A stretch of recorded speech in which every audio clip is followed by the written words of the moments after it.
நாங்கள் அதுக்கு தான் இப்போ வந்து ஒரு சட்டமாகவே இதை கொண்டு வரணும். ரெட் ஜாயிண்டாக இருக்கலாம், இல்லை இன்னொரு ஆட்சி வந்த பிறகு இன்னொரு படத்தினுடைய நிறுவனத்தின் கட்டுப்பாட்டில் கூட இருக்கலாம். ஆனால் எங்களை பொறுத்தவரையில் தமிழ்நாட்டில் இதுபோன்று மொழி, இனம், தமிழ் சார்ந்து தயாரிக்கின்ற, இயக்கின்ற அவர் யாராக இருந்தாலும், அவர் எந்த கட்சி அதெல்லாம் பார்க்காம அந்த படைப்பாளிகளுடைய அதற்கு உரிய முக்கியத்துவம் தந்து அதை வெளியிட வேண்டும், அதற்கு ஒரு வரைமுறை செய்யப்பட வேண்டும் என்றுதான் இந்த கூட்டமைப்பு விரும்புகிறது. கண்டிப்பாக இந்த கூட்டமைப்பு இதை உங்களுடைய கருத்தை நாங்கள் வலியுறுத்துவோம்.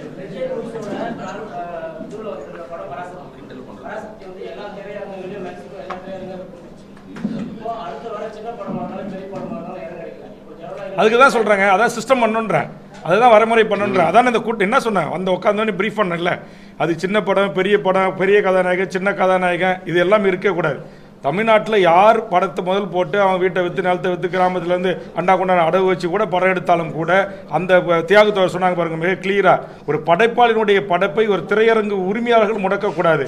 அதே மாதிரி பார்வையாளராக இருக்கின்ற பொதுமக்கள் எந்த படத்தை பார்க்கணும், எந்த படத்தை பார்க்கறதுக்கு அனுமதிக்கணும் என்று திரையரங்கு முதலாளிகள் அல்லது நீங்கள் சொன்ன தயாரிப்பு நிறுவனங்கள் முடிவு செய்யக்கூடாது. மக்கள் தான் முடிவு செய்யணும் எந்த படத்தை பார்க்கலாம், எந்த படத்தை நாங்கள் பார்க்காம புறக்கணிக்கலாம் என்பது. அதுக்காக பிவிஆரோ ஐநெக்ஸோ இங்கே இருக்கிற நீங்கள் சொல்கிற தயாரிப்பு நிறுவனங்களோ அதை முடிவு செய்யக்கூடாது என்பதற்காகத்தான் இந்த தமிழர் வாழ்வுரிமை கூட்டமைப்பு கூடி நாங்கள் அரசுக்கு வேண்டுகோள் வைக்கிறோம். சட்டம் இயற்றணும், இதை வரைமுறை செய்யணும் அப்படின்னு சொல்றதே அதுக்காகத்தான்.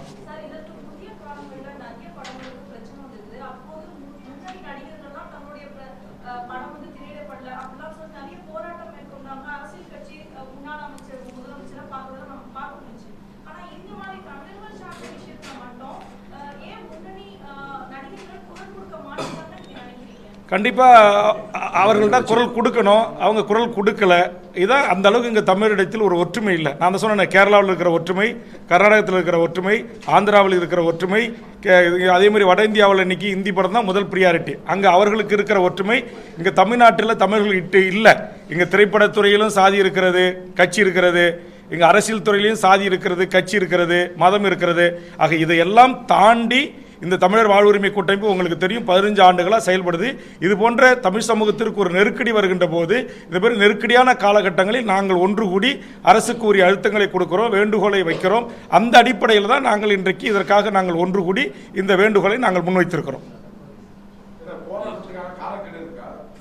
இல்லை, இந்த படத்தை வந்து அதை நான் சொன்னேன், திரு கருணாஸ் அவர்களுடைய தயாரித்து அதை விநியோக உரிமையை நம்முடைய சுரேஷ் காமாட்சி வாங்கி எனக்கு லாபம் நோக்கல, 2 பேருமே எனக்கு பணம் ஒரு முக்கியமில்லை, இனம்தான் முக்கியம்னு முடிவெடுத்து அவங்க வந்து ஓடிடிபியில் வெளியிட்டுட்டாங்க. உலகம் முழுவதும் வந்து இதை முதல் நாள் வெளியிட்ட உடனேயே அது இணையத்திலேயே அது வந்து ஜாமாகிற அளவுக்கு மக்கள்கிட்ட ஒரு வரவேற்பு அடைஞ்சிருக்கு. அதனால் அவர் பணத்தை பற்றி இது கொள்ள. ஆனால் இந்த படத்தில் நீங்கள் பாருங்கள், ஒரு ஆபாசம் இல்லை, ஒரு வன்முறை இல்லை, எந்த யாரையும் குறை சொல்லலை. ஒரு மருத்துவ போராளியுடைய தியாகம், அர்ப்பணிப்பு.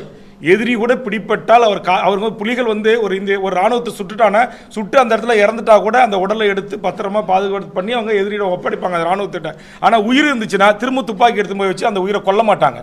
அவங்கள கூப்பிட்டு வந்து இவங்க பங்கரில் இருந்த போது கூட விமானம் மாதிரி பொழிந்தாலும் கூட அந்த உயிருக்கு ரத்தத்தை கொடுத்து அந்த உயிரை காப்பாற்றுகிற ஒரு மகத்தான பணியை தான் அந்த மருத்துவ குழு அங்கே செஞ்சிருக்கு. அந்த கட்டமைப்பை அங்கே தமிழ் தேசிய தலைவர் பிரபாகரன் உருவாக்கி வச்சிருக்கிறாரு. ஆனால் வெறுமனே விடுதலை புலிகள் என்பவர் வன்முறையாளர்கள், விடுதலை புலிகள் என்பவர்கள் தீவிரவாதிகள் என்று அந்த அந்த விடுதலை போராட்டத்தையே கொச்சிப்படுத்துகிற ஒரு கூட்டம் இந்த நாட்டில் இருக்க தான் செய்யுது.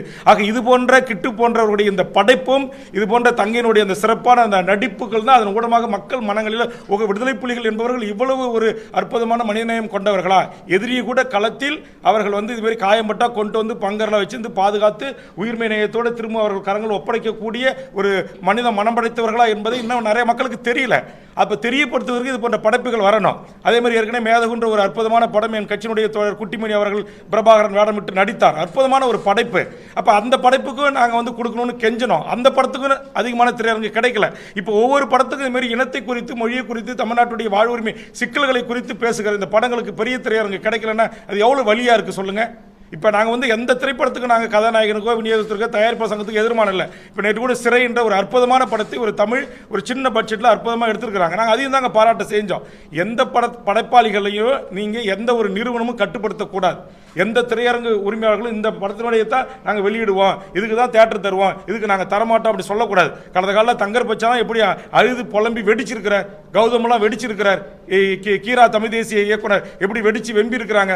அப்போ இங்கே தமிழ் தேசியம் பேசுகிறவோ அல்லது தமிழர் உரிமை பேசுகிற அல்லது பெரியாரியை பேசுகிற ஒரு முற்போக்கு கருத்துடைய இயக்குநர்களோ படைப்பாளிகளோ இந்த மண்ணில் வெற்றியடைய முடியாது அப்படின்னு யாரோ ஒருத்தர் எங்கிறது அந்த கார்பெட்டு எங்கள் மண்ணில் உட்கார்ந்து கொண்டு தீர்மானிப்பது இது எப்படி ஜனநாயகம் ஆகும்?